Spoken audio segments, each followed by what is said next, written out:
A few months ago, I taped a video of myself talking, I think, about private scholarships, and I promised at the time that I was going to post videos on a regular basis on my blog, and I didn't do it because, I don't know, I got busy, and it's always easier for me to just crank something out, write it, than to try to figure out how to videotape myself. But I decided that I was going to give it another try, so I ended up paying a high school student to help me figure out how to post iMovies onto my blog. So I'm giving it another shot. Now today I want to talk a little bit about expected family contributions, because I think a lot of people mess this up and don't even know what it is. In fact, I was giving a talk in Irvine, California last week at a fancy steakhouse, and I asked the people there, how many of you know what an expected family contribution is? And these are all pretty, college educated people.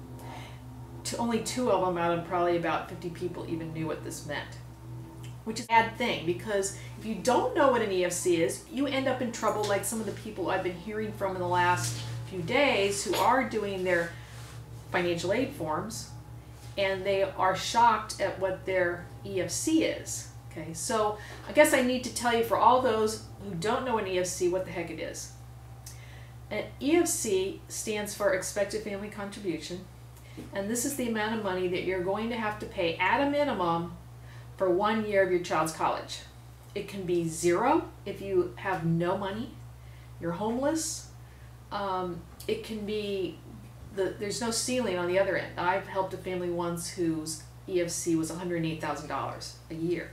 He was this executive of a national restaurant chain, and with that kind of EFC, a school would assume that he could pay up to $108,000 for 1 year of his daughter's education. Well, of course, no schools cost that kind of money, so he's not going to have to pay that. But in that kind of case, you're going to look for schools that will give merit money to rich children.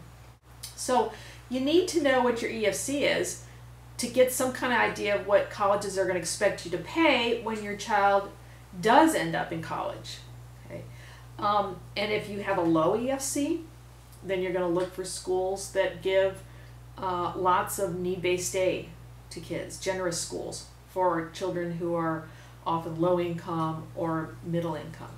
If you have a high EFC, like that guy who I was helping, the family who's an executive, well then you look for schools that are very generous or at least give some money to affluent kids. And most colleges in this country do.